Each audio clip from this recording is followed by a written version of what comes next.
On refait le Mac, le podcast chaque semaine. Vous retrouvez sur le site www.onrefaitlemacom le débat high-tech numéro 1 en France. Cette semaine, un petit point tout d'abord sur les gagnants du concours que nous avons organisé la semaine dernière. La bonne réponse à la question qui était ou qui est le PDG de Microsoft, la bonne réponse était naturellement Steve Ballmer. Les 6 plus rapides à avoir donné sur Twitter la bonne réponse sont, roulement de tambour, bravo à Rafi Choboyan qui remporte un dock Ghetto Blaster Steez de Pioneer d'une valeur de 400 €. Bravo également à, attention, Babelwed, Paolo Dudek, Ced619, TwoHost.com et Oliver qui vont recevoir chacun un casque offert par Pioneer. À présent, nous pouvons tranquillement passer au sommaire. Enfin du nouveau côté Mac, Apple introduit une nouvelle ligne de MacBook Pro affinée et dotée d'un écran Retina. La machine est passée entre les mains d'iCreate et avant le test complet dans le prochain numéro, la fine équipe dont refait le Mac va tenter de rendre un premier verdict. Que penser de cet affichage très haute résolution? Va-t-il se généraliser à d'autres ordinateurs? Bref, le MacBook Pro Retina est-il le meilleur portable du moment? Débat, on refait le Mac, épisode 107, focus sur le MacBook Pro Retina.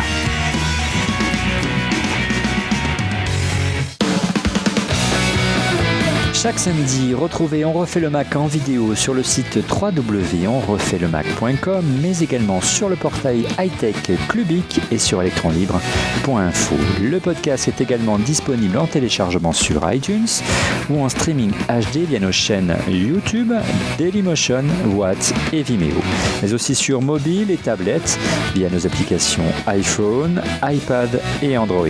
Sans oublier chaque mois sur le CD-ROM du magazine iCreate.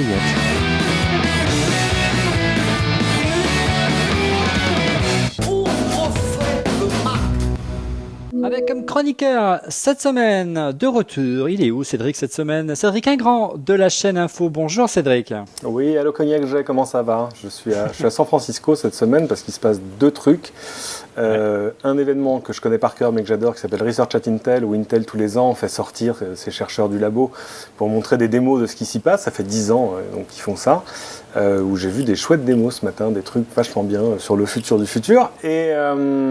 Et puis demain, parce qu'on enregistre ça mardi soir, demain s'ouvre à un bloc d'ici Google I.O., la conférence des développeurs de Google, où je vais pouvoir aller pour la première fois. Je suis excité comme une pucelle qui va au bal là. Honnêtement, parce que c'est ton Galaxy S3 qui est excité comme une pucelle. Lui, il va faire papa, maman. Il va se retrouver en terrain inconnu, lui, il n'y a pas de problème. Mais il va se passer pas mal de choses, il va y avoir, on imagine, des annonces, enfin voilà, tous les ans c'est surprenant et intéressant, donc j'attends juste à ce que ce soit surprenant. La réponse de Google à Apple, suite à sa conférence des développeurs qui a eu lieu il y a quelques semaines, on était en direct, souvenez-vous, la WWDC. Ça se passe en plus exactement au même endroit, dans la même salle, dans le même truc, etc. Non, c'est chouette, sinon que l'accès pour la presse est un peu meilleur. Bien. Autre chroniqueur que vous retrouvez chaque semaine dans On refait le Mac, c'est Monsieur X, cet ancien responsable d'Apple qui avance, visage masqué. Bonjour Monsieur X, comment ça va? Bonsoir Olivier. Ça va bien, moi je profite que Cédric soit à Google I.O. pour qu'il essaye de nous trouver la réponse au fait que les ingénieurs de Google qui animaient le blog spécial Apple chez Google les fermaient cette semaine. Ouais, sans notification. Donc apparemment, les fous d'Apple chez Google ont été priés de fermer leur voix. Si tu peux enquêter là-dessus, ça m'intéresse. Je vais poser la question. Ouais. Je prends. Et dernier chroniqueur ce soir, c'est Alexandre Lenoir du magazine iCreate. Bonjour Alexandre, comment ça va? Salut Olivier, bonsoir à tous, ça va très bien. Moi je voulais poser une question à Monsieur X, je voulais savoir ce qu'il allait faire avec un iPhone 3GS tout neuf. Ah oui, alors pour info, j'ai reçu dans mon entreprise, que j'adore, mon téléphone de fonction, voilà, on dit comme ça, et donc j'ai reçu en dotation un magnifique iPhone 3GS, noir, avec 8 Go de stockage. Alors, il n'y a pas Rodrigo ce soir qui a encore, comme la semaine dernière, en retard, peut-être qui nous rejoindra, pour de bonnes raisons bien sûr, peut-être qu'il nous rejoindra en fin d'émission pour sa spécialité, à savoir... Messieurs, les coups de cœur. Alors, tu sais, Olivier, depuis que Rodrigo a 10 000 followers sur Twitter, on l'appelle Sa Majesté et il ne fait plus que des apparitions. C'est pour ça. C'est vrai. Il lévite au-dessus de ce podcast. Alors, bien sûr, on va parler, on l'a dit dans le sommaire, cette semaine du MacBook Pro Retina, puisqu'on l'a enfin reçu à la rédaction d'Aïe Criette. Alors, la première chose qui t'a frappé, Alexandre, c'est toi qui l'as ce soir, lorsqu'on a ouvert la boîte, c'est bien sûr le poids. Ah ouais, il est toute beauté. C'est bien sûr le poids. Donc, c'est avant l'écran Retina ce qui frappe le plus. Par rapport notamment à l'ancienne version que tu possèdes d'ailleurs, Rodrigue. Alors effectivement, ouais, j'ai un 15 pouces classique ici qui fait un peu plus de 3 kg. Et là, le Retina qui lui fait à peine plus de 2 kg, c'est-à-dire grosso modo le poids d'un MacBook Pro 13 pouces. Donc c'est plus lourd qu'un MacBook Air, hein, un petit kilo de plus qu'un MacBook Air 11 pouces et un peu moins pour un 13 pouces. Mais c'est quand même, enfin moi je vois bien la différence dans un sac, ce que ça peut faire 1 kilo à bout d'épaule au bout d'une journée. Ça va plutôt être sympa. Il faut savoir ce à quoi on le compare. C'est-à-dire que moi, le choix que je vais avoir là, aujourd'hui... Je te coupe Cédric parce que j'ai oublié de signaler que dans l'émission, très important, comme chaque semaine désormais, on aura le droit à des petits dessins de notre acolyte et caricaturiste de talent, Steph Cartoon. Et il nous a déjà envoyé son premier dessin. Le voici, regardez. Il apparaît à l'écran. Tadam! C'est cher, mais Clara Morgan en Retina, c'est... putain, on faut même dans les gouttes. Ah bah oui, effectivement. Ouais. Alors, ça, c'est du Steph Cartoon craché, je suis désolé. Mais on verra si c'est utile. Il faudra que les films de Clara Morgan soient optimisés pour le Retina Display, mais n'allons pas. Il va falloir tourner en 4K. Là. Ouais, il faudrait dire à Steph Cartoon, Olivier, de publier ses dessins qu'il a la gentillesse de nous faire sur son compte Twitter. Parce que ceux du numéro de la semaine dernière, il les a pas postés, j'étais tout triste. Ben, on va lui dire de le faire. Donc tu disais, excuse-moi Cédric. Je disais, on compare le poids du nouveau MacBook 15 pouces Retina à celui d'un MacBook Pro existant ou du MacBook Air. La comparaison, c'est celle de l'usage. Moi, si je prends le nouveau, c'est pas pour remplacer un MacBook Air ou même mon MacBook Pro 13 pouces, c'est pour remplacer un MacBook Pro 17. Parce que c'est ce sur quoi on monte plein écran aujourd'hui sur Final Cut. Et là, par contre, le choc, il est terrible, quoi. C'est-à-dire qu'entre te mettre sur l'épaule... Tu vas avoir un HP. Pardon? Je suis pas au courant, mais vous allez avoir des HP. Ah bah ouais, c'est comme ça. Pourquoi pas? Et tu monteras sur première, puis c'est tout. Non, ça va pas être possible. Mais et là, la comparaison, elle est infernale parce que les anciens 17 pouces, qui n'existent plus d'ailleurs, parce que c'est quand même ça que ça remplace.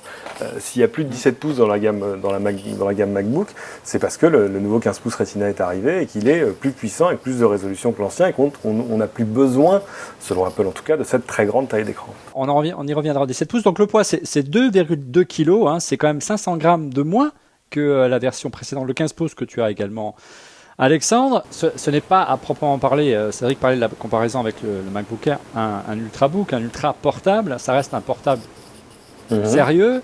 Hein, il fait quand même, on l'a dit, près de 500 grammes de moins, mais il pèse encore près de 700 grammes de plus que le MacBook Air 13 pouces que j'utilise ce soir pour enregistrer l'émission, et 1 kg de plus que le MacBook Air 11 pouces, donc on est loin de l'Ultrabook, et c'est vrai que les rumeurs qui annonçaient une version ultra fine de la nouvelle génération de MacBook Pro proche, en fait une sorte de MacBook Air grand format, se sont trompés. La puissance, ça nécessite encore de l'espace, des systèmes de refroidissement, on va en parler.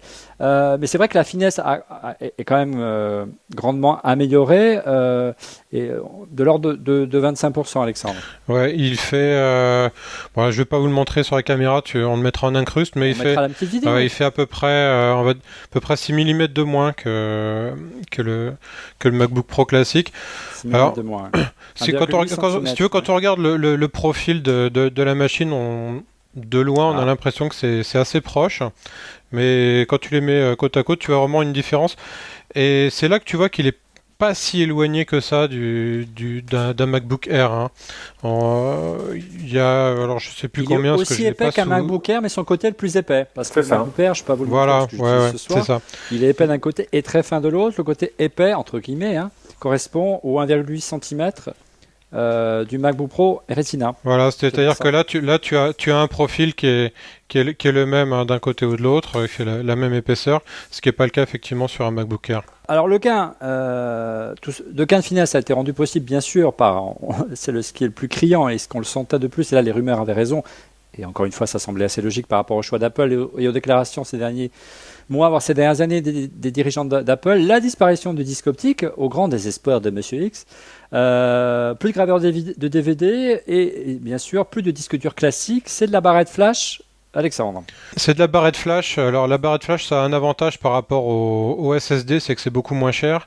Et un avantage par rapport au disque dur, c'est que c'est beaucoup plus rapide. Donc on a des performances qui sont finalement pas si éloignées d'après ce que j'ai pu commencer à voir d'un SSD. Et en revanche, on a tout le confort du SSD également. Et on a une capacité de stockage qui est proche d'un disque classique, parce que ça commence à 256 Go, ça va jusqu'à 768. Sur un MacBook Pro classique, on met jusqu'à 1 Tera. Donc on est vraiment pas loin, et pour un coût qui est pas supérieur en fait, quasiment pas. Quand on regarde la grille des tarifs d'Apple, c'est assez étonnant de voir que si on configure un MacBook Pro classique avec un SSD, on dépasse le prix du Retina. On parlera du prix tout à l'heure, mais messieurs, vous utilisez tous à présent des MacBook Pro ou des MacBook Air, pas forcément la dernière génération, avec du SSD. Ce qui est frappant avec le SSD, c'est surtout la vitesse du démarrage de la machine, si vous arrive de l'éteindre encore. Si, ça arrive de l'éteindre parce que parfois ça plante, il faut le dire quand même.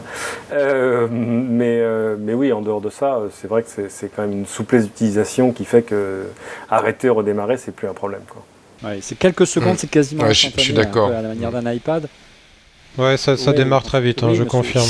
Sachant que moi je l'éteins une fois par semaine le dimanche, là, c'est un peu des habitudes de vieux gars, mais c'est plutôt un réflexe pour quelque part déclencher les scripts de maintenance au démarrage qu'un véritable besoin. Je pense que je ferais hurler Guillaume Jette s'il m'entendait.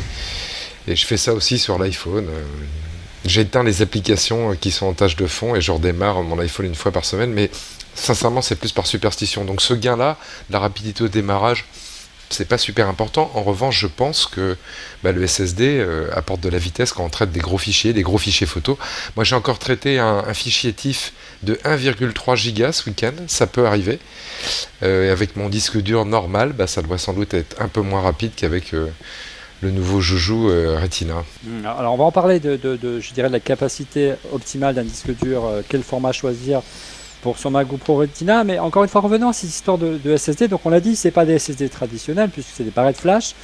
C'est Apple qui a eu l'idée pour la première fois d'intégrer ce type de barrette flash pour vraiment réduire au maximum l'épaisseur des machines, donc il n'y a pas besoin de mettre le boîtier de pouce et demi traditionnel qu'on a dans un disque dur. La question, c'est comment ça se fait qu'aujourd'hui, ce système, cette astuce, ne se généralise pas plus vite sur le marché, qu'Apple garde encore, je dirais, une petite longueur d'avance sur la concurrence, messieurs. D'abord, ça ne doit pas aider quand même à faire des machines pas chères, Olivier. Donc il faut se rappeler qu'Apple trust le segment de marché haut de gamme. Donc ils ont la place pour faire ces innovations. Chez leurs concurrents directs comme Hewlett-Packard et Dell, le gros des machines en termes de volume, c'est plutôt des machines, allez, j'exagère, à 500 €. Et ce sont des technos que tu n'utilises pas dans des machines à 500 €. Donc logiquement, cette techno haut de gamme, elle va redescendre très certainement après, et puis on la verra à Noël chez les fabricants de PC. Est-ce qu'au-delà du coût, Monsieur X ou Alexandre ou Cédric, il n'y a pas encore une habitude, une stratégie d'Apple, à savoir d'acheter en masse ces composants flash qui arrivent, qui sont assez nouveaux sur le marché, on ne les trouve pas encore aussi facilement qu'on aimerait, et quelque part que la marque ainsi en achetant en masse a sécurisé les approvisionnements en achetant toutes les mémoires disponibles sur le marché. C'est une habitude qu'a Apple, on l'a vécu déjà Monsieur X dans le passé, notamment pour l'iPod. Notamment, tu y étais, Monsieur X, chez Apple à ce moment-là. Tu peux un peu les résumer, ces techniques de sécuriser les approvisionnements, en clair, assécher le marché? C'est une des grosses spécialités de Tim Cook qui a fait sa célébrité, au moins en interne chez Apple et ensuite dans l'industrie. Quand tu as un composant nouveau, comme le mini disque dur qu'il y avait au départ dans l'iPod ou une mémoire de type particulier, tu fais tes prévisions de vente. Et puis, d'abord, tu sécurises les composants dont tu as besoin pour fabriquer les produits que tu penses vendre dans les 12 mois à venir. Et puis, tu te poses la question en plus d'acheter l'intégralité des composants disponibles, donc un peu plus que ce que tu as, pour empêcher les autres d'utiliser ce même composant innovant dans des produits qui viendraient te concurrencer. Voilà, et on s'est souvent posé la question, et sans doute qu'Apple a utilisé cette technique pour non seulement être sûr d'être capable de fabriquer tous les produits qu'ils voulaient vendre et empêcher les autres d'utiliser ces mêmes composants. Maintenant, ça doit coûter entre guillemets une blinde à Apple, parce que dans ces cas-là, ils sont dans une sorte d'exclusivité avec le fournisseur de composants. Et ça, un fournisseur qui fournit une exclusivité sur un composant, à moins qu'il soit totalement idiot et stupide, il doit le faire payer cher à Apple. Mais ça permet à Apple de faire le vide autour d'elle. Donc, bonne technique, on va dire stratégique. Et encore une fois, ça permet à Apple de se différencier de manière forte du marché, notamment par le design, grâce à ce composant, qui permet véritablement d'avoir un design différent, Alexandre. Et après, quitte dans un an ou deux, une fois que le composant s'est généralisé, de passer à autre chose. Ouais, alors c'est clair que utiliser ce genre de composants, ça permet à Apple de faire ce genre de châssis très fin en aluminium, ce qu'un intégrateur PC peut pas faire, hein, faut être clair. Si tu peux utiliser des composants comme ça, essayer de faire un châssis comme ça en plastique, mais il va pas tenir le coup.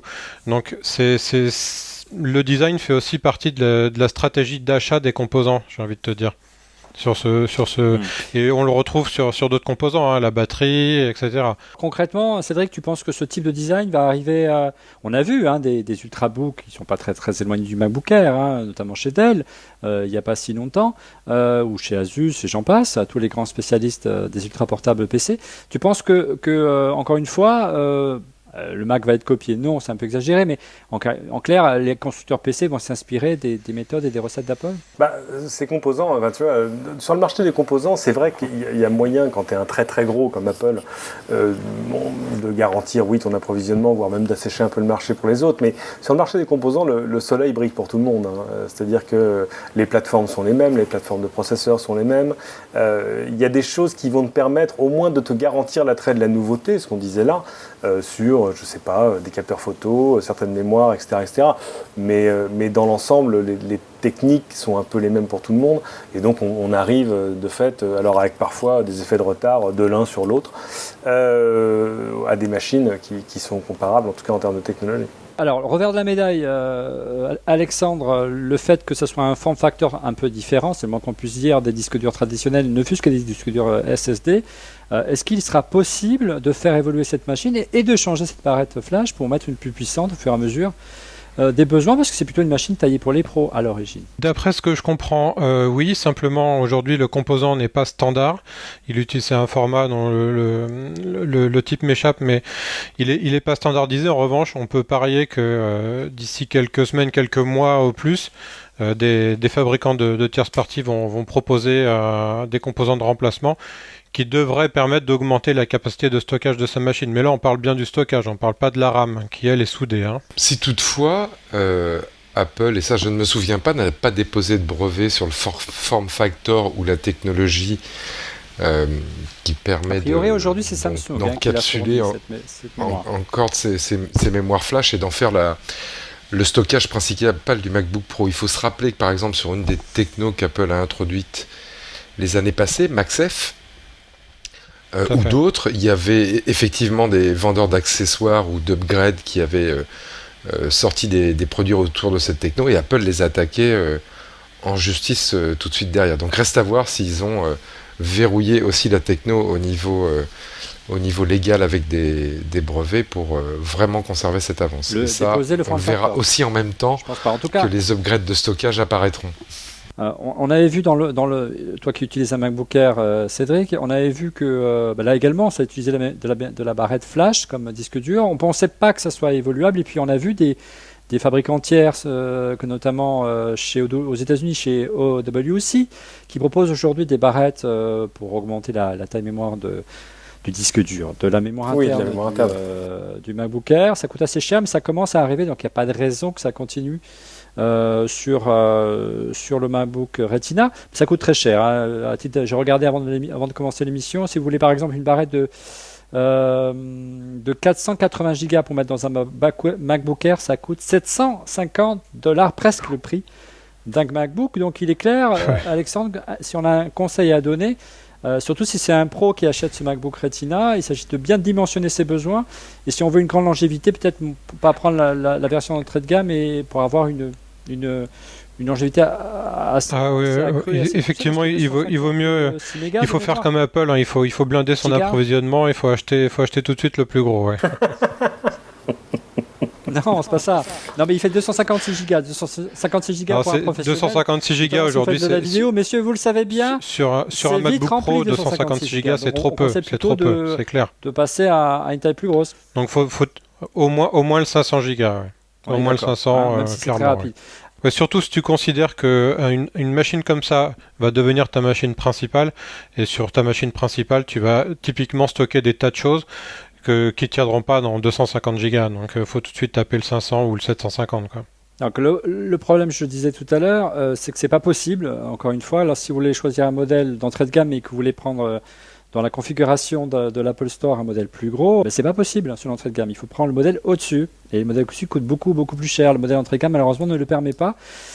Sympa Apple, hein, si vous voulez prendre 512 Go et 768 Go, il faut prendre le haut de gamme, ou sinon c'est pas possible. Ou alors là, peut-être la solution, et ça c'est peut-être de plus en plus une habitude que vont prendre les monteurs, Cédric, notamment chez les pros, c'est peut-être d'utiliser des disques durs externes Thunderbolt qui offrent quasiment aujourd'hui la même vitesse qu'un disque dur interne, Cédric. Mais clairement, d'autant qu'il commence à y avoir des disques durs, enfin SSD, enfin avec de la mémoire flash, et puis surtout que on va parler de la connectique, ça y est, l'USB 3 arrive. Pour tout dire, moi je monte des émissions avec un disque dur USB 2 et ça fonctionne. Donc si tu veux USB 3 et ou Thunderbolt, ça pose aucun souci. Ah, j'en profite et c'est totalement incident, mais j'ai enfin eu le fin mot de l'histoire sur, souviens-toi, Apple est le seul à utiliser Thunderbolt aujourd'hui, ou presque le seul. Et ce matin, j'étais donc chez Intel avec Justin Ratner, qui est juste le CTO d'Intel, donc le patron des technologies d'Intel, un mec qui en a un petit peu intellectuellement sous le pied, et qui sur scène, et d'ailleurs c'est rigolo parce que c'est sur la scène du Yerba Buena Center for the Arts, où moi, la dernière fois que j'étais allé, c'était pour voir le lancement de l'iPad original avec Steve, et il parlait des technologies introduites et qui sont sorties des labs d'Intel, et il a parlé de Thunderbolt. Et on a enfin eu le fin mot de l'histoire. Il a raconté ça comme une plaisanterie, mais il a dit voilà, nous on appelait ça Lightpeak, et puis on l'a proposé à Apple. Apple a trouvé ça génial, et Steve a décidé que ça ne devait pas s'appeler Lightpeak, mais plutôt Thunderbolt. Il dit d'ordinaire, en termes de marketing et de branding, quand Steve a parlé, on laisse faire. Donc c'est une technologie Intel, mais elle s'appelle Thunderbolt. Voilà le fin mot de l'histoire. Alors Thunderbolt, on l'a dit, l'arrivée de l'USB 3, près de 2 ans quand même de retard sur le monde PC tout de même, et Apple a pris son temps. Mais la surprise, la vraie bonne surprise, Monsieur X, enfin, c'est l'arrivée d'un port HDMI qui va permettre de faire des vidéoprojections. Vraiment dans le monde professionnel, c'était une attente. C'est trop tard. Non, je m'explique. Moi, le port HDMI intégré, j'en ai rêvé. Pas sur cette génération-là. J'en ai même pas rêvé sur la génération précédente que j'ai entre mes mains. J'en ai encore rêvé une ou deux générations avant. Parce que j'en avais envie dans le cadre d'un usage personnel. Tout simplement pour brancher mon MacBook à une télé. Bon, maintenant j'en ai plus besoin, quoi. Avec l'Apple TV, le petit boîtier et les connexions sans fil. J'ai plus du tout envie de connecter mon MacBook en HDMI à ma télé, et je crois que j'ai même remisé mon superbe câble HDMI avec des connecteurs or dans une vieille caisse. Maintenant, oui, en entreprise, ça peut servir pour se connecter à des systèmes de vidéoprojection de très très bonne qualité notamment, mais sincèrement, 99% des rendez-vous que je fais à l'extérieur de mon entreprise se font sur des bons vieux rétroprojecteurs avec une entrée VGA, en général des Epson, avec une belle vieille ampoule qui ferait hurler tous les écologistes que je connais. Donc ça ne concerne pas grand monde. Donc je vois pas à quoi ça va servir. Donc ils auraient dû mettre le port RJ45 pour le réseau à la place de ce truc. Ah, là voilà. Mais il y a un port RJ45, mais qui maintenant arrive par un adaptateur Thunderbolt, et qui du coup te donne du gigabit Ethernet au travers du Thunderbolt. Voilà, c'est la ronde des adaptateurs, messieurs. Il y a un adaptateur Ethernet, il y a un adaptateur pour le FireWire 800, mais à chaque fois il faut mettre la main à la poche, Alexandre. Oui, ça coûte 29 €. Voilà, c'est toujours 29 € de plus dans les caisses d'Apple. Hein. Malheureusement, ils me les ont pas fournis, donc je peux pas vous les montrer.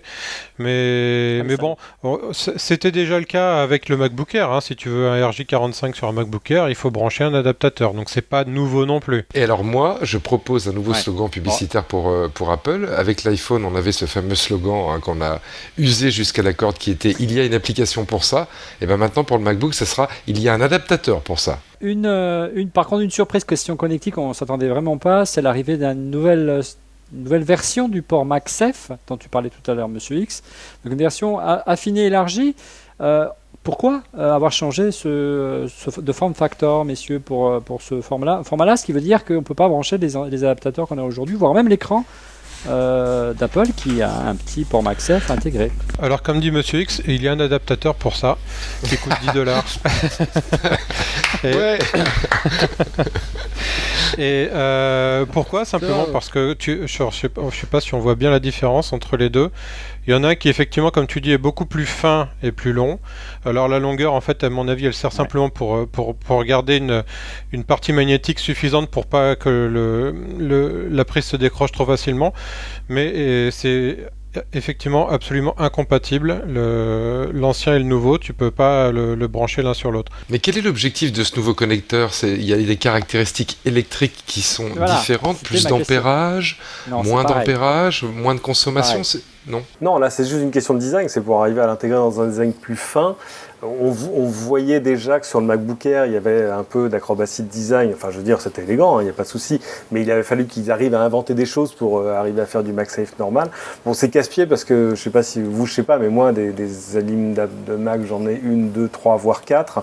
Et c'est vachement bien quand même de pouvoir passer de l'une à l'autre. Donc, je vais de rechef aller chercher l'adaptateur MagSafe 2. Bah oui, et j'espère qu'il y en aura en quantité parce que moi aussi, j'en ai 4 ou 5. Tu vas en avoir pour 40 €. Et le jour où j'aurai un MacBook Pro Retina, je rêve, il faudra que je m'achète des adaptateurs partout.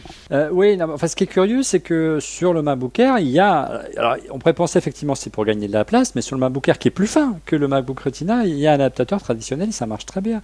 Alors certes, donc ça, encore une fois, c'est un peu une grande tradition d'Apple, avec les connecteurs, les standards. Monsieur X fait souvenir de l'ADC dans la vidéo. Ils ont toujours été un petit peu maladroits, un peu de difficulté comme ça. Je dirais, il y a souvent des changements à l'emporte-pièce, dirons-nous. Ouais, je suis pas tout à fait d'accord avec toi. Là, je défends Apple parce que tout ça est cohérent vis-à-vis de leur logique. Non. À chaque fois qu'ils ont... Si, monsieur. À chaque fois qu'ils ont introduit un connecteur, c'est parce qu'il y avait aussi un vrai bénéfice client escompté derrière. Alors prenons celui que tu mentionnais, l'ADC, qui était un port pour passer le signal vidéo et alimenter un écran et qui était propriétaire au sens où seul Apple l'utilisait. Quel était le bénéfice client derrière? Quand on connectait sur un écran, un des premiers écrans 22 pouces LCD d'Apple avec ce connecteur ADC au Power Mac G4 Cube, ça faisait partie des premières machines où avec l'écran, ça allumait non seulement l'écran, mais aussi la machine. Donc il y avait un espèce de chaînage du courant, et ça donnait un vrai bénéfice au client final. Donc tu as quand même toujours ça derrière. Moi, sur le MagSafe, je rejoins tout à fait Cédric. Je pense que c'est plutôt une question d'épaisseur et d'élégance. Certes, on a le MagSafe 1 sur le MacBook Air, mais ça fait un peu une verrue qui dépasse, et ça a dû les énerver à un moment. Donc Johnny Ive a réussi à enlever la verrue. Brièvement, il y a des petites évolutions dont on a entendu parler lors de la keynote, lors de la WWDC, de la présentation qu'il y a eu donc à San Francisco de ce MacBook Retina, à commencer par les haut-parleurs qu'Apple les qualifie sur son site de manière un peu pompeuse, haute définition. Est-ce que pour toi c'est de la grandifie, Alexandre? Non, faut quand même pas exagérer. C'est effectivement un peu meilleur que sur l'ancienne génération de MacBook Pro. De là à dire que c'est de la haute définition, je pense que quelqu'un qui veut vraiment écouter de la musique avec ça ne se fera pas l'économie d'une paire d'enceintes qui branchera dessus. C'est du marketing, on est bien d'accord. Non, ils ont utilisé les aérations pour faire passer le son, etc. Ils ont 2 micros, pourquoi faire pour faire. Alors ça c'est normal, ça existe sur d'ailleurs l'essentiel des Ultrabooks qui sont sortis récemment. C'est pour faire du beamforming, c'est pour voir arriver. C'est comme quand on te met 2 micros sur un téléphone, il y en a un dans lequel tu parles et l'autre écoute le bruit ambiant pour vérifier. Enfin bref, on va faire pas mal de choses sur le son. Moi j'ai écouté le son qui sort du nouveau MacBook. Il a raison, Alexandre, c'est pas génial, c'est beaucoup moins. C'est-à-dire que dans ce form factor-là, c'est dur d'avoir du bon son. Le son qui sort de là Absolument. est beaucoup moins mauvais que ce qui sort d'ordinaire d'un portable de cette taille. Mais voilà, oui, de fait, si vous voulez vraiment écouter de la musique, vous allez mettre un casque et puis c'est tout. On a vu lors de la présentation une vidéo de Jonathan Ive qui a insisté sur le système de refroidissement qui était entièrement revu, qui permettait non seulement de mieux refroidir la machine, mais surtout de faire moins de bruit avec un ventilateur à pales asymétrique. Alors, est-ce que c'est du marketing pur jus, Alexandre, ou effectivement tu as senti une différence par rapport à ton bon vieux MacBook Pro qui n'est pas si vieux que ça finalement? Ça, c'est une vraie avancée. Alors, elle est justifiée pour plusieurs raisons. La première, c'est que pour refroidir une machine aussi fine, il a fallu donc pour la première fois mettre des évents sur le côté, ce que Apple ne faisait jamais. Hein. L'air rentrait et sortait par la charnière, enfin rentrait par le clavier, sortait par la charnière. Et là, donc les ventilateurs aspirent l'air de chaque côté et ventilent toute l'électronique. C'est vrai. Ça fait strictement aucun bruit en usage normal, c'est-à-dire que tu n'entends absolument pas les ventilateurs, ce qui n'est pas forcément le cas sur un MacBook Pro normal. Le système de refroidissement se déclenche visiblement plus tard qu'auparavant, c'est-à-dire que et surtout est beaucoup plus efficace, c'est-à-dire qu'il se déclenche plus tard et moins longtemps. Donc la gêne produite par les ventilateurs est beaucoup moins présente que sur l'ancienne génération. La ventilation, c'est une vieille obsession d'Apple d'essayer de réduire au maximum le bruit sur un ordinateur. Monsieur X se souvient, tu en parlais à l'instant du Cube, qui lui était totalement dépourvu du système de ventilation. Mais avec la montée en puissance des puces aujourd'hui, les cartes graphiques, et on va en parler notamment de ces puces et de ces cartes graphiques du MacBook Pro Retina, il est très difficile de pas mettre forcément ces mécanismes-là. Mais cette volonté d'essayer de faire disparaître ces bruits entre guillemets parasites, c'est une vieille habitude d'Apple également, Monsieur X. Oui, c'est même une vieille marotte de Steve. Le summum, je pense, pour lui ayant été atteint avec le mythique Power Mac G4 Cube qui n'avait pas du tout de ventilateur. Et il y avait un système de refroidissement par convection, ou on appelle aussi vortex, si ma mémoire est bonne. En fait, le différent de gradient de température dans la machine et son design mécanique interne permettait à l'air d'être aspiré et évacué et de créer une ventilation naturelle. Et je pense que ça reste, d'un point de vue du refroidissement, parce que c'était aussi possible. Il avait appris ses fiches produits par cœur à l'époque. Ouais. Ça ne serait pas possible avec un MacBook Pro Retina. Le top en termes de refroidissement. Si vous ne l'avez jamais vu, moi je vous conseille vraiment très vivement d'aller voir pour moi ce qui reste le meilleur keynote de Steve Jobs, qui est le keynote où il a introduit en 2000 le G4 Cube et où il annonce qu'il y a zéro bruit, etc. etc. C'est un grand moment et vous comprendrez de quoi on parle là en termes d'obsession d'avoir zéro bruit dans une machine. Ouais, et c'est vrai que ça n'a pas forcément été un grand succès. Mais on reviendra sur les machines un peu mythiques qui n'ont pas forcément marché sur Apple dans une émission prochaine. Alors on a reçu un petit dessin de Steve Cartoon. Attention messieurs, tous aux abris, c'est parti. Alors, un nouvel iPod Shuffle sera Retina pour aveugles, noir ou blanc. Qu'est-ce qui est marqué en dessous? 264 micro-picots par pouce. Mon Dieu, il est de plus en plus horrible, ce Steve Cartoon. Alors, on a parlé de système de ventilation. Évidemment, une des parties indispensables de tout portable j'ai du mal à enchaîner avec ça. Avec un portable, donc c'est l'autonomie. L'autonomie, c'est la batterie. Et ce qui est frappant lorsqu'on a la chance d'ouvrir cette machine, la chance où on aperçoit les entrailles du MacBook Pro Retina, c'est qu'on s'aperçoit que la place est beaucoup occupée par la batterie. Je suis arrivé près de la moitié de l'espace disponible. Et comme de coutume, désormais, il n'est pas possible d'éjecter la batterie, messieurs. Non, effectivement, la batterie, elle est, pour ainsi dire, gigantesque. Elle a une capacité qui est à peu près 50% supérieure à celle de la génération précédente. Donc c'est énorme, c'est 95 Wh je crois. On peut pas l'éjecter, mais on peut la faire changer. Donc, et de ce point de vue-là, enfin, on a pas mal parlé du coût, etc. Moi, je suis pas tellement d'accord avec les critiques qui ont été faites là-dessus. justement parce que la batterie étant de capacité nettement supérieure, si tu rapportes ça au prix d'une batterie d'aujourd'hui, le coût est pas du tout excessif. Il est même à peu près équivalent. Et alors d'après ce que je comprends, comme la batterie est collée au top case, quand tu vas changer ta batterie, tu vas avoir un top case tout neuf. Donc c'est plutôt une bonne opération à la limite. Je peux faire une petite critique, Alexandre, sur le sujet ? Bien sûr. Bon, je suis d'accord avec toi. Je pense que Apple a serré les prix, que c'est pas forcément plus cher sur la vie d'un produit si tu le gardes 3 à 5 ans, de changer la batterie si tu en as besoin. Et moi qui étais assez déchaîné contre le problème des batteries qui n'étaient pas amovibles, je m'en remets. 199 €, monsieur X, le coût de changement. Le problème vraiment quotidien qu'on peut avoir, parce qu'une batterie cassée, ça m'est arrivé. Au-delà du prix, c'est pas celui-là, c'est que ça va aller se changer où ? Dans les Apple Store ou dans les revendeurs APR agréés réparateurs. Le temps de téléphoner, prendre un rendez-vous, obtenir un rendez-vous, qu'ils aient la pièce, qu'ils te la changent, qu'ils te rappellent, que tu y retournes, que tu répares la machine, en moyenne 7 à 10 jours. D'accord ?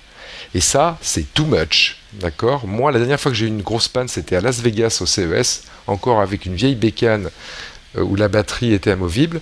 Je suis allé au bout du strip, à l'Apple Store, j'ai acheté une batterie, je suis reparti, un quart d'heure plus tard, j'étais de nouveau au boulot. C'est ça qui me gêne, c'est qu'avec tous les éléments scellés, quand tu as une panne, tu es vraiment fichu, tu dépends des temps de réparation d'Apple, et le service dans les Apple Store, maintenant sur une panne comme ça, c'est 7 jours. Ils te le réparent pas si tu te pointes à l'improviste, au cul du comptoir, comme on dit, pas question. Voilà, et ça, vraiment, ça m'embête, surtout sur une machine professionnelle. Non, mais heureusement qu'il y a quand même de très très grands réseaux de réparateurs indépendants. Ah, pardon. D'accord, oui. C'est de l'humour. Effectivement, tu l'as dit, Alexandre, la coque est collée, donc il faut changer toute la caisse, toute la base du châssis. Si on veut pouvoir changer sa batterie, bon voilà. Apple annonce 1000 cycles de charge, on va voir avec l'usage, mais bon, c'est sûr que ça ne rassure pas à premier abord. Idem pour l'écran, si vous avez un problème avec l'écran, il est fixé à l'écran, donc il faut changer tout le capot plus l'écran. Bien voilà, on y va, allons-y. Donc carrément, ça vous fait si vous avez un problème de batterie d'écran, vous avez un ordinateur neuf. En résumé, iFixit, qui était le premier site US bien connu, qui démontre toutes les nouveautés high-tech du moment, qui a été le premier à l'ouvrir, s'est rendu compte qu'il était très difficile de l'ouvrir parce qu'encore une fois, Apple a choisi des vis qui n'étaient pas forcément les vis les plus courantes du marché, à savoir les vis cruciformes ou les vis Torx. Je cherche le terme des vis, je cherche. Oui, Pentalobe, voilà. C'est très joli. Pentalobe, c'est en forme de fleur, c'est très très joli. Systématique chez Apple, de fermer autant leurs machines et de les rendre quasi imbricolables. Peut-on parler d'obsolescence programmée ? Moi, je ne crois pas. Voilà. Et les Lucette, tu m'entends ? Je suis très clair sur le sujet. Bon. La motivation numéro 1, Cédric et tour à tour Alexandre l'ont parfaitement décrit. C'est le design, d'accord ? Et pas uniquement l'aspect extérieur, mais le design au sens conception du produit. Et dans le MacBook Pro, on trouve 2 axes de conception, la miniaturisation, et donc l'élimination du poids superflu. Ça, c'est le premier axe. Et le deuxième axe, c'est la puissance. Donc ça, c'est l'objectif de départ. Il y a une forme, sans doute, qui est donnée, une forme idéale qui est donnée à la prochaine génération de MacBook Pro. Et après, pour être vraiment schématique et simpliste, entre Jonathan Ive qui va travailler sur cette forme et puis les gens au niveau de l'ingénierie hardware qui vont faire la machine, le passage de témoin il est assez simple, c'est démerdez-vous, rentrez vos composants dans cette nouvelle forme qui est parfaite. Bon, quand tu fais ça, tu as nécessité de créer des nouveaux composants et par exemple d'avoir une batterie non amovible, ce qui te permet de retirer toute la coque qu'il y avait autour de la batterie avant sur les batteries amovibles pour gagner en espace. Donc la dynamique et l'explication de base pour moi elle est là. Si vous voulez vous en persuader, retrouvez un iMac G4, vous savez celui qu'on appelait le tournesol qui était hémisphérique, une demi-boule coupée, une demi-pomme coupée avec un écran LCD et un cou. Si vous ouvrez cette machine et que vous regardez comment c'est fait, faire tenir un ordinateur dans une demi-orange ou une demi-pomme, c'était juste un pari de dingue. Et c'est ce qu'expliquait à l'époque Rubinstein, la forme a été décidée, et après on leur a dit « mettez-moi l'électronique là-dedans ». Donc là voilà la motivation principale, ce qui nécessite d'être malin, de retirer une fois de plus, je le disais, la coque de la batterie pour intégrer directement les composants batterie dans la machine, mais la volonté d'obsolescence programmée, Elle n'est pas première chez Apple. Elle vient simplement avec la qualité des composants qu'Apple met dans ses machines. Et là, Apple fait plutôt un meilleur boulot que les autres, puisque les composants qu'Apple met dans ses machines sont de meilleure qualité. Bon, vous les payez plus cher. Vous êtes d'accord, messieurs, avec l'analyse de Monsieur X? Moi, je suis assez d'accord. J'ai pour exemple un iPhone Edge que j'ai eu il y a 5 ans, que ma femme continue d'utiliser tous les jours avec sa batterie d'origine. Donc voilà, donc on voit bien que le problème de la non-possibilité de remplacer la batterie de cet iPhone était pour le coup un faux problème, puisqu'il continue à fonctionner tous les jours sans aucun problème pour téléphoner, et voilà. Donc on a fait une grosse batterie. D'ailleurs, c'est quand les premières remarques qu'il y a eu quand les gens ont commencé à démonter cet iPhone, ils ont été étonnés de trouver une grosse batterie et un peu d'électronique. Mais c'est ça, la batterie était faite pour durer, certes pas pour être remplacée, mais pour durer. Oui, non, il y a des choix qui sont de fait très très clairement drivés par le design et le design pur. C'est un peu ce que disait Monsieur Vic, c'est voilà, la machine sera comme ça, maintenant démerdez-vous pour mettre vos composants dedans. C'est vrai que faire des trappes à batterie chez Apple, c'est des trucs qu'on ne sait plus faire. Je pense que c'est sorti de la Bible du design maison. Maintenant, c'est vrai savoir-faire autrefois. Oui, non, tout à fait. Maintenant, je suis tout à fait d'accord aussi avec Monsieur Vic sur le fait que c'est totalement horripilant quand tu as besoin d'intervenir dessus. Moi, quand il y a 2 semaines, 3 semaines, je me suis retrouvé avec un MacBook Pro 17 qui était mort parce qu'en fait, l'alimentation était morte. Je priais intérieurement pour que ce soit le bloc d'alimentation et pas quelque chose à l'intérieur de la machine parce que là, sinon c'était plié, j'étais mort. Je savais que je pouvais retrouver une alimentation, mais que pour le reste, il fallait passer par un Apple Store, etc. Et que donc, j'aurais été vraiment, vraiment planté. Alors, parlons de ce qu'il y a de caché, ce qui n'est pas forcément apparent dans ce MacBook Pro Retina. C'est évidemment la nouvelle plateforme d'Intel,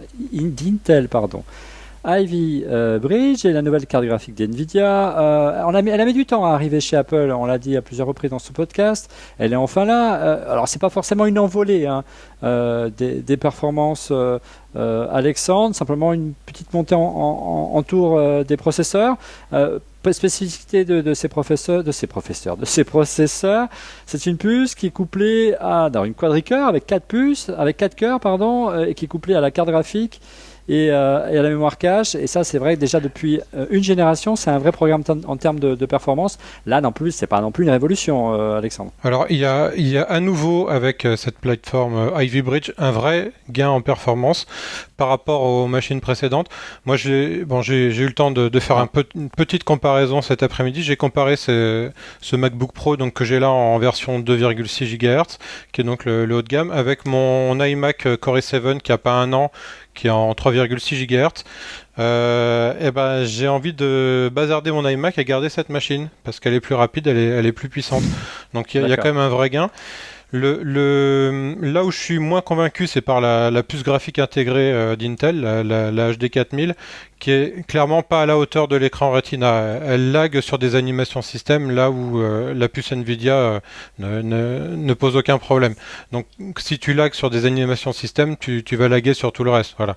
Mais pour le reste, le processeur apporte un vrai gain de performance à nouveau, et c'est même assez bluffant parce que il n'y a finalement pas eu tant de temps que ça entre le Sandy Bridge chez Apple et l'Ivy Bridge aujourd'hui, quoi. Donc là, l'autre avancée, tu le disais, à côté de cette puce graphique intégrée qui a un peu de mal, il y a une deuxième carte graphique, une carte graphique d'NVIDIA, là qui est indispensable justement pour doper les performances graphiques parce qu'il y a un écran Retina qui offre une résolution phénoménale, c'est d'où le nom de la machine de 2880 par 1800 pixels, c'est-à-dire 5 millions de pixels sur un écran, c'est 3 millions de pixels de plus qu'un écran HD de salon. Il semblerait bien qu'Apple généralise cette technologie qui est apparue, souvenez-vous, il y a déjà 2 ans sur l'iPhone 4. Alors quel est l'objectif? C'est de faire disparaître véritablement le sentiment du pixel sur les écrans pour qu'on ait vraiment un rendu digne du papier argentique, messieurs? C'est à cela que tend Apple aujourd'hui? Ça sert d'abord à faire une sorte de haut de gamme incontesté du marché du laptop, quoi. Et quelque chose qui justifie d'avoir des prix de départ à 2200 €, si mes souvenirs sont bons, ce qui existe nulle part ailleurs. Et puis voilà, d'avoir une killer feature, parce que jusque-là, l'amélioration, l'innovation dans le domaine, c'était vraiment dans le design. De différenciation. On est un peu arrivé au bout de ce qu'on peut faire aujourd'hui, en tout cas en termes de finesse, avec le MacBook Air, qui aujourd'hui a les Ultrabooks en face, donc en termes de différenciation, elle est moins forte qu'elle l'a été au tout début du MacBook Air, où on avait une machine qui était un peu sous-dimensionnée en puissance, sacrifiée au prix du design. Donc voilà, le Retina permet pas de refaire du retard, mais de faire en sorte que Apple reprenne la main comme étant le modèle flagship de tous les laptops du marché, quoi. Alors concrètement, Alexandre, comment ça marche? On a multiplié le nombre de pixels pour affiner l'image, en fait, pour qu'elle ait une meilleure définition. Quand tu as un pixel sur un MacBook Pro classique, tu en as 4 sur un MacBook Pro Retina, c'est-à-dire 2 en hauteur et 2 en largeur. C'est comme sur un iPhone 4 ou 4S par rapport à un iPhone 3GS, c'est exactement la même chose. C'est-à-dire que en mode Retina, tu vois la même chose à l'écran, mais nettement mieux défini.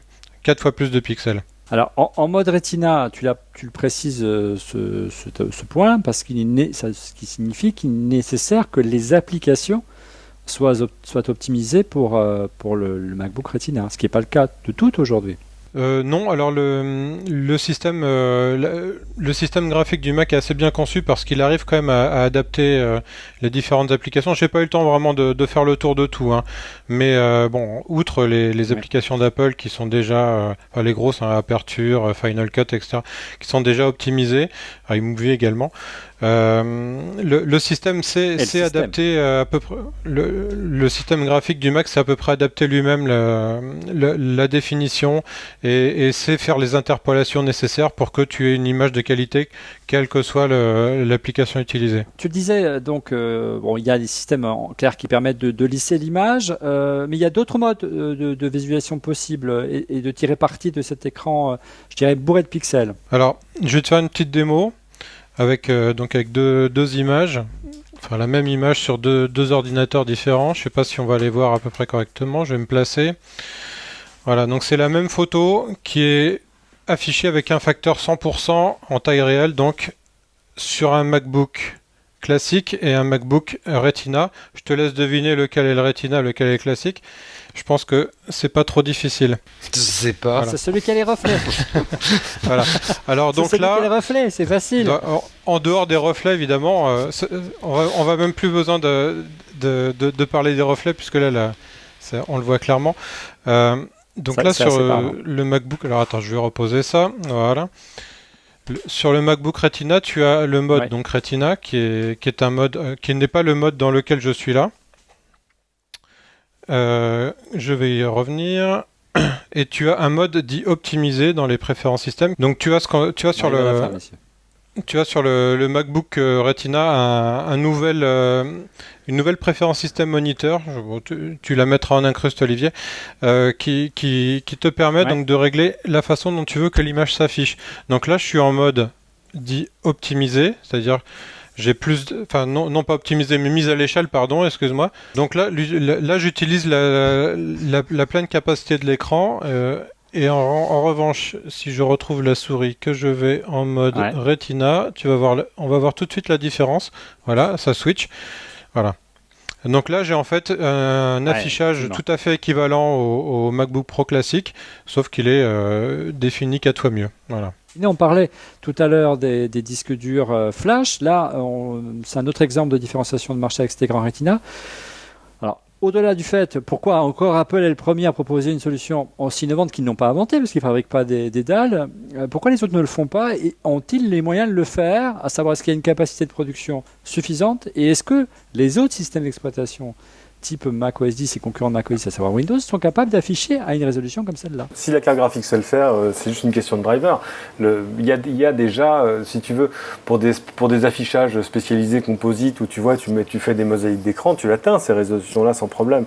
Donc il n'y a pas de problème de software, il n'y a pas de problème de système derrière pour le faire dans le monde PC. Il faut quand même adapter le système pour qu'il tire parti de Retina. C'est-à-dire, non pas agrandir l'écran, mais que tu aies 4 pixels, comme l'a dit comme l'a dit tout à l'heure Alexandre, pour un. Et ça, aujourd'hui, Windows ne sait pas le faire. Non, le système saurait, bien sûr que si, le système saurait le faire assez proprement, je ne sais pas quelle est la limite théorique, en tout cas, de l'affichage sur Windows. Si les constructeurs ne le font pas, c'est ce qu'on disait tout à l'heure, c'est parce qu'eux ne se battent pas sur ce segment de marché du très haut de gamme. Aujourd'hui, ils sont plutôt en train de se battre sur le tarif d'entrée des Ultrabooks, par exemple.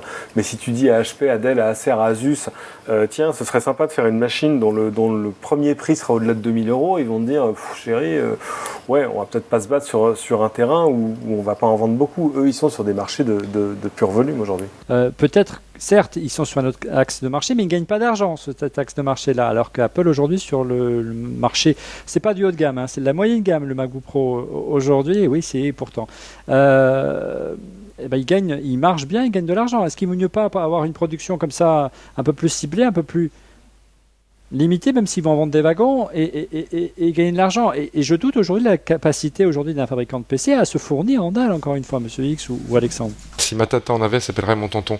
Évidemment, Casus pourrait copier Apple et puis Sony aussi. D'ailleurs, Apple a beaucoup copié Sony au départ. Et puis faire des machines haut de gamme, ça serait vrai pour Lenovo et pour Dell. Mais ce changement est un changement profond dans les méthodes de conception, l'orientation de l'entreprise. Ça se fait pas en 2 minutes. Ce qu'ils peuvent faire au mieux, c'est dire on va avoir une gamme spécifique de machines très très haut de gamme. Et ils nous ont pas attendus, Dieu merci. Il y a beaucoup de constructeurs informatiques, et Sony en fait encore, mais il n'y a pas que, qui font des machines haut de gamme. Voilà, donc ils savent le faire, c'est pas leur cœur de métier, ils peuvent pas changer de stratégie comme ça du jour au lendemain, et je pense pas que ça serait une bonne chose. Maintenant, quand ils arrivent avec ces modèles haut de gamme qui peuvent rentrer en compétition frontale avec Apple, reste une différence énorme. Le pouvoir d'attractivité de la marque Apple. Aujourd'hui, ça paraît normal, entre guillemets, à des gens comme moi, une fois tous les 3 ans, j'essaye tous les 5 ans, de mettre 2500-3000 € dans un MacBook Pro, ça ne me viendrait pas à l'idée de le faire pour une machine Dell. Pas que la machine Dell sur le papier n'aurait pas des composants qui seraient capables de rivaliser avec la machine Apple, mais il y a certes une finition et puis une attractivité au niveau de la marque. Donc Apple s'est mis dans ce marché, l'occupe, et au-delà de la raison, provoque ce qu'on appelle un effet de marque qui pousse pas tellement les autres à y aller. C'est comme si tu essayais d'aller vendre une voiture française haut de gamme à Stuttgart, sur le terrain de Porsche. Et même avec une bonne technologie, il faudrait vachement être motivé, quoi. Ouais. Exactement. Il y a des précédents, hein. Moi, j'ai pendant longtemps travaillé en montage sur une machine HP qu'à l'époque, ils appelaient Portable Workstation, c'est-à-dire une sorte comme la puissance de ce qu'on appelait à l'époque une station de travail graphique dans un portable, et qui avait justement une très très haute résolution. Je l'ai plus en tête, c'est pas ce que le Retina d'aujourd'hui, mais c'était, on va dire, du Full HD à l'époque où personne n'en faisait. Donc c'est possible, et ils avaient trouvé un segment de marché pour ça, qui était le montage, le graphisme, et les gens qui avaient besoin de faire ça en mobilité. Aujourd'hui, le standard, c'est devenu de faire du Full HD. Si les constructeurs partent du besoin exprimé du consommateur, ils peuvent se contenter de faire ça. Le Retina n'est pas un besoin exprimé du consommateur, sauf pour certains usages, c'est-à-dire de fait, par exemple, faire ce qu'on faisait sur un 17 pouces hier, le faire sur un 15 pouces. Le Retina, quand on prend des cas d'usage du monde réel, ça veut dire par exemple pouvoir utiliser Final Cut avec ta fenêtre de visualisation qui te montre ton image en Full HD sans la réduire, c'est-à-dire pixel pour pixel. Forcément, c'est assez génial.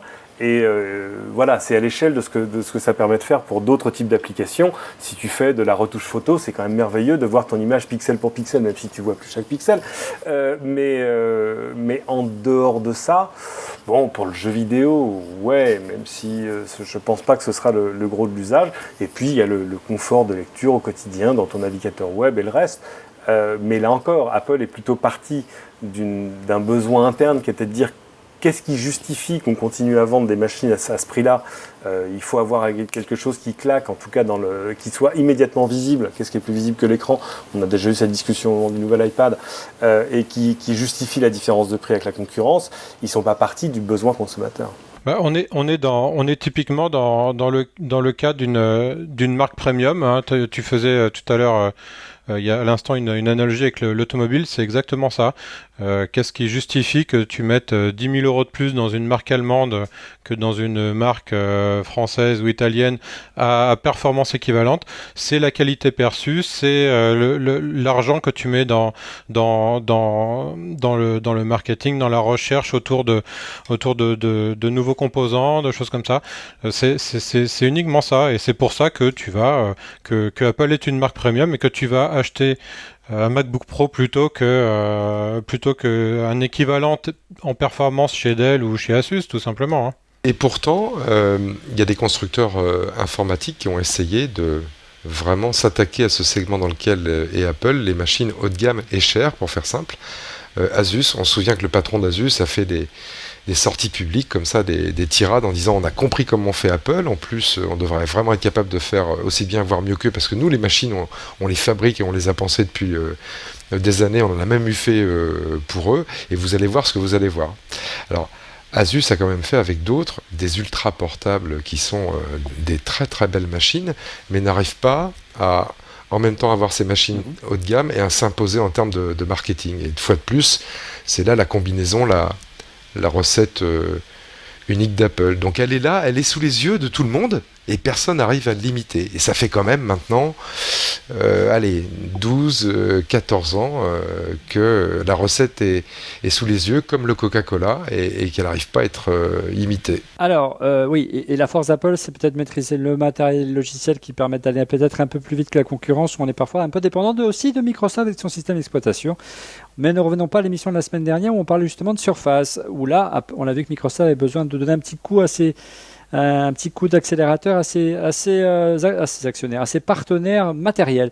Un dernier mot pour finir sur la technologie Retina. Où ça va donc s'arrêter, hein, cette technologie? Elle a commencé sur l'iPhone, elle est passée sur l'iPad, elle est maintenant sur le MacBook Pro 15 pouces. Potentiellement, elle devrait arriver sur le 13. Pourquoi pas l'iMac? Et pourquoi pas rêvons? Et là, il y aurait un vrai élément différenciateur par rapport à la concurrence, Cédric. Pourquoi pas une télévision? Non mais faut arrêter les conneries là. Pardon, je voulais dire, non, ça n'a qu'assez peu d'intérêt la télévision aujourd'hui. Elle est tributaire des contenus que tu mets dedans. C'est-à-dire que le 4K arrive. Hein, je dis ça avec d'autant plus de liberté que mon patron hier dans un meeting d'annonceurs, quand je dis mon patron, c'est Non Spolny, patron de TF1, a dit bon la 3D. D'ailleurs il y avait le patron d'M6 à côté de lui, Nicolas Taverneau, qui disait la 3D ça n'a pas été le truc qu'on espérait, mais enfin bon. Mais le 4K arrive, c'est-à-dire des images qui font 8 millions de pixels.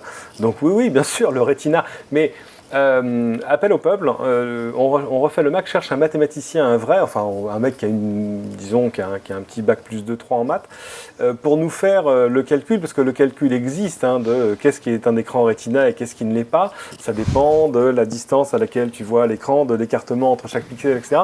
Donc j'ai envie que quelqu'un nous dise, par exemple, à partir de quelle distance, qu'est-ce qu'une télé Full HD est un écran Retina. Tout dépend de sa diagonale. Oui, non, bien sûr, ça dépend de la diagonale, etc. Mais voilà, parce que là encore, on a un écran Retina, mais qui n'a pas la même résolution intrinsèque que ce qu'on a sur l'iPad, etc., qui n'a pas la même densité en pixels, parce que je crois que là, c'est 220, mais vu qu'on le voit, paraît-il, de plus loin, enfin, bon, bref. Donc, pour arriver, je pense qu'on va arriver à faire le tour de la question du Retina. Mais aujourd'hui, faire une télé qui soit plus que Full HD, ça n'a pas beaucoup d'intérêt parce qu'il n'y a pas de contenu pour. Le 4K et le 8K après ça vont arriver. Moi j'ai vu de la projection 8K, c'est-à-dire de l'image en vidéo animée avec 32 millions de pixels à l'écran. Bien sûr, c'est un truc à faire pipi par terre. Hein. C'est absolument sublimissime, mais il n'y a pas de contenu. Ça coûte extrêmement cher à faire. Si tu as envie de vendre une télé, c'est pas, à mon avis, la première chose que tu vas mettre comme feature à l'intérieur pour arriver à la vendre. Alors, pour conclure, messieurs, le prix, on aurait parlé de l'autonomie. Bon, ça reste à peu près dans le cadre des portables précédents, donc on doit avancer parce qu'on est en retard. Le prix, alors il est facturé quand même, tu le disais, c'est du haut de gamme, voire du milieu haut de gamme. 2 279 € en entrée de gamme pour un 256 Go, 2 899 € pour une version haut de gamme 512 Go. Alors, est-ce que c'est une bonne affaire, Alexandre ? Surtout comparé à la version classique du MacBook Pro qui continue sa carrière avec évidemment les évolutions connectique USB 3 Ivy Bridge qu'on connaît dans le Retina, hormis l'écran Retina naturellement. Je ne sais pas si Apple fait du dumping sur le prix du MacBook Pro Retina, mais c'est vrai que si tu le compares au MacBook Pro classique, il en faut pas beaucoup sur un MacBook Pro classique pour dépasser le prix d'un MacBook Pro Retina. Donc il y a clairement une orientation de la part d'Apple pour vendre le Retina, même si le prix, l'entrée de gamme du Retina est le haut de gamme du classique, mais sans les options. Donc après, tu peux essayer de chiffrer le coût du Retina, c'est assez compliqué parce que si tu peux pas faire de configuration équivalente en termes de stockage, de technologie de stockage, de RAM, etc.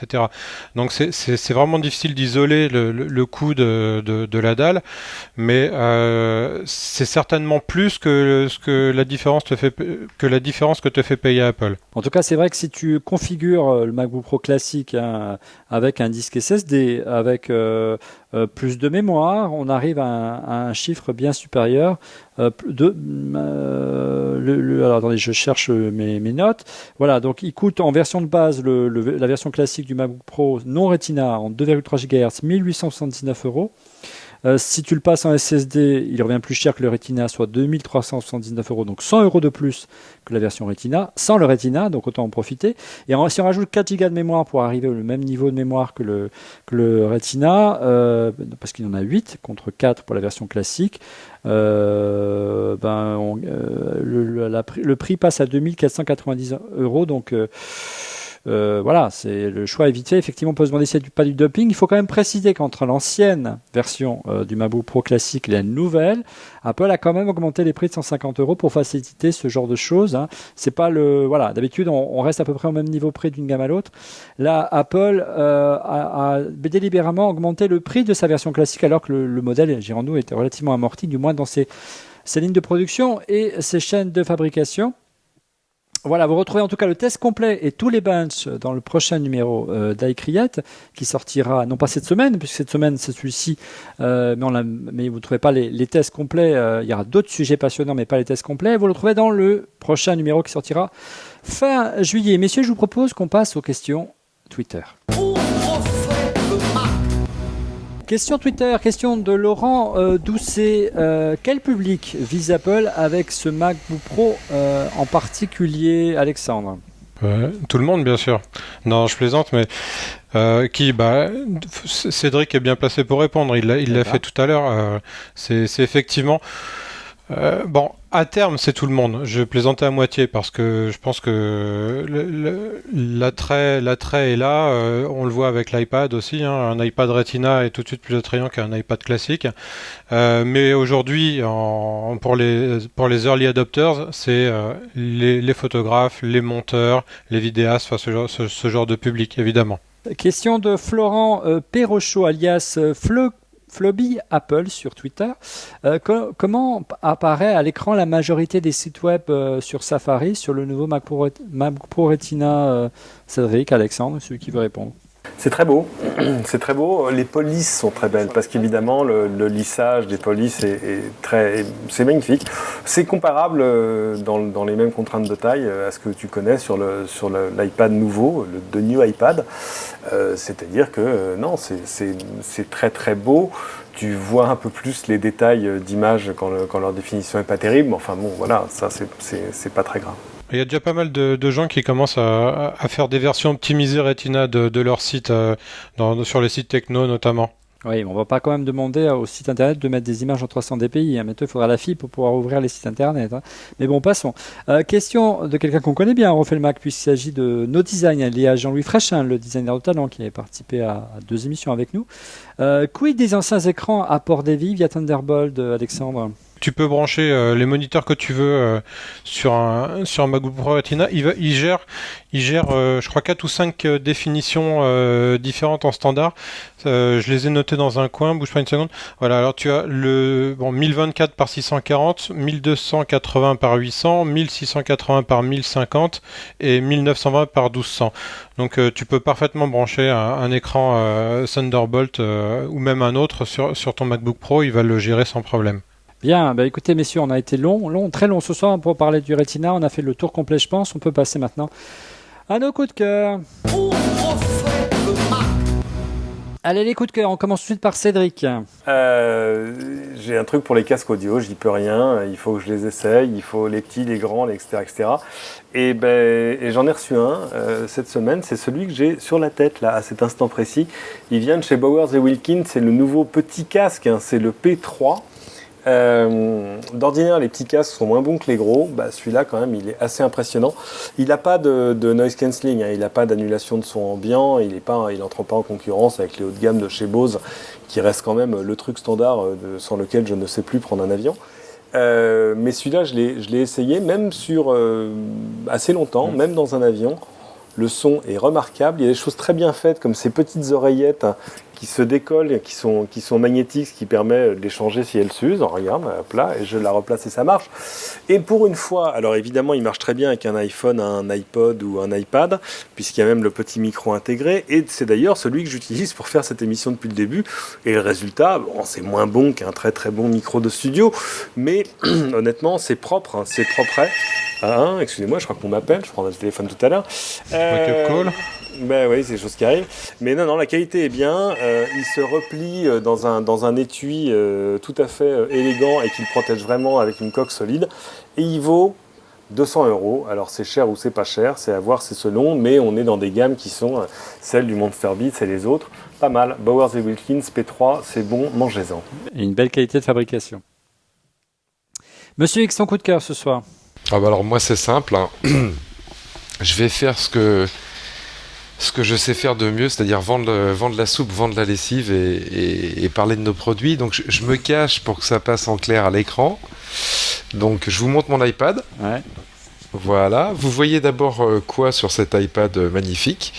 L'application ORLM pour iPad. Donc si vous ne l'avez pas, l'application ORLM pour l'iPad, vous allez la télécharger immédiatement. Et puis pendant qu'on était en train d'enregistrer, est apparue, vous pouvez le voir sur l'écran, une nouvelle application Apple qui s'appelle Podcast, qui est en fait ce qu'Apple devait sortir dans iOS 6, mais qui est d'ores et déjà disponible au téléchargement de manière individuelle, qui est l'application autonome standalone de liseuse de podcast d'Apple. Donc on se demande un petit peu pourquoi Apple sort à cette application à ce moment-là. Il aurait fallu qu'il le fasse il y a 3-4 ans. Je l'ai à peine testé, c'est pour ça que vous avez entendu du bruit là pendant l'émission. J'ai peur que ça soit plus près de la bêta de e-message en termes de finition qu'un logiciel bien conçu, bien fini. Et puis, c'est mon premier SOS sur cette application, parce que moi, je lis beaucoup de podcasts, donc j'entends l'utiliser. Ça a synchronisé tous les podcasts que j'ai et qui sont déclarés dans iTunes. Je ne sais pas comment, je ne sais pas pourquoi, et je ne sais pas sur quelles règles. Voilà, je pense que ça mériterait un bon tuto, y compris dans iCreate. Help, donc c'est un coup de cœur un peu en attente. Bien, c'est enregistré. Écrit, on lui donne la parole, à savoir Alexandre Lenoir, ton coup de cœur ce soir. Et donc moi, quand j'ai vu Cédric présenter son coup de cœur, j'ai eu un petit haut le cœur parce que on s'est pas concerté et j'ai cru avoir le même. Parce que j'ai également un casque qui est de chez Harman. Ils se ressemblent, Voilà, ils se ressemblent pas tellement, mais d'après ce que je vois. Mais donc celui-ci, c'est le modèle Harman CL. Il vaut le même prix que celui qu'a présenté Cédric, c'est-à-dire 199 €, je crois. Il a aussi une particularité, c'est-à-dire des pièces amovibles. Vous pouvez changer l'arceau qui est là. Ça, c'est le petit modèle. Vous pouvez mettre le grand modèle. Ça se fait en 15 secondes. D'accord. Et il est également de très bonne qualité. Il n'y a pas non plus d'annulation de bruit, mais il isole très très bien et on peut changer le cordon si on veut. Et il existe un modèle Bluetooth qui est un petit peu plus cher. Le modèle Bluetooth a un micro intégré. Voilà, donc il est compatible bien sûr avec l'iPhone à l'aide de sa petite télécommande micro qui est là. Et je le trouve de très très bonne qualité. On l'a essayé, Olivier, samedi soir dans une soirée et ça s'est plutôt bien passé. Oui, Alexandre s'est mis au platine, avec talent, bien sûr. Merci, Alexandre. Alors, mon coup de cœur, j'essaie de vous le présenter, c'est pas simple. Alors, on va faire pivoter la caméra, comme ça vous avez un petit peu les coulisses de la rédaction. Alors, qu'est-ce que c'est ça, messieurs, à votre avis? On a essayé aussi lors de la soirée. La Galaxy S3. Alors, à votre avis, qu'est-ce que c'est? Alors, je vous dis pas ça. Ça, c'est un Galaxy. Alors, je vais l'enlever. Voilà, je mais ça, là, pas. qu'est-ce que c'est ça? C'est-à-dire que je vois pas très bien. En même temps. Un lendemain de fête à la rédaction d'Icriette. Qu'est-ce que c'est? Alors, regardez, je vais vous aider. J'enlève ça. On voit pas avec le rétroéclairage de la lumière, avec la lumière posée dessus, mais c'est une table pas comme les autres, puisque c'est un dock pour ordinateur, un dock pour iPhone. Hein. Donc ça accueille, je vous remontre tout simplement le MacBook Pro. Il y a une prise USB dessus et en fait la table intègre des enceintes. C'est une boîte française qui fait ça. Ça s'appelle La Boîte Concept. Je l'avais déjà présenté il y a plus d'un an, mais c'était un autre modèle beaucoup plus puissant, beaucoup plus gros, beaucoup plus cher aussi. Ça, c'est une version plus compacte du bureau pour ordinateur intégrant donc ces enceintes. Elle s'appelait la LD 100. Elle est équipée donc d'un ampli de 2x50 watts. Et est prêt à accueillir un MacBook, un iPad ou un iPhone via sa prise USB. Il y a même une petite télécommande. Son prix, il est assez élevé, 760 €. C'est le prix d'un gros dock Boa Wilkins. Si je prie croire que la qualité de son, elle est au rendez-vous.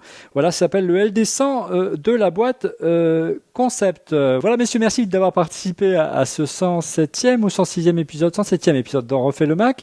Vous retrouvez Cédric dès samedi dans Plein Écran. Qu'est-ce qu'il y a au menu, Cédric, samedi dans il y aura ce que je viens tout juste de tourner, c'est-à-dire les démos des laboratoires d'Intel Labs. Il y a des trucs pas mal du tout qui touchent à l'informatique stricto sensu, mais surtout à des choses qui n'ont rien à voir, comme l'automobile, le futur de la navigation. Il y a des trucs assez extraordinaires. Vous retrouvez Monsieur X chaque semaine dans sa cuisine et sur internet @TrueMrX. Alexandre, vous le retrouvez dans le magnifique magazine Create qui est arrivé cette semaine avec en couverture naturellement le MacBook Pro Retina qui était le thème de cette émission ce soir, avec également Alexandre une revue complète d'iOS 6, la bêta de Mountain Lion, et avant de partir en vacances, qu'est-ce qu'il y a de regarder un petit dossier pour les vacances studieuses, pour stocker tout sur le nuage, parce qu'en vacances il faut stocker sur les nuages, et enfin un comparatif complet sur les caméscopes. Très riche ce numéro, Alexandre.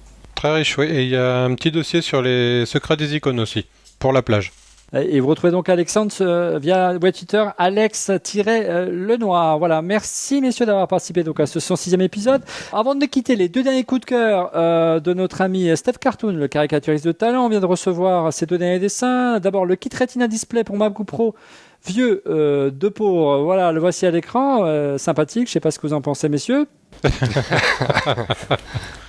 Très bien. Et l'autre dessin que nous a envoyé Steph Cartoon pour vivre toute l'émotion du Retina, sans retenue et n'importe où, c'est le Kleenex Nano pour Medford Retina. Voilà, messieurs, regardez, c'est de toute beauté. Il a beaucoup de talent, ce Steph Cartoon. Voilà, quant à nous, on se retrouve la semaine prochaine pour la dernière de la saison d'On refait le Mac. De la saison, je vous rassure, On refait le Mac continue. J'espère qu'on sera plus en forme à la rentrée et peut-être qu'on essaiera de faire une petite émission surprise. Suivez bien les réseaux sociaux.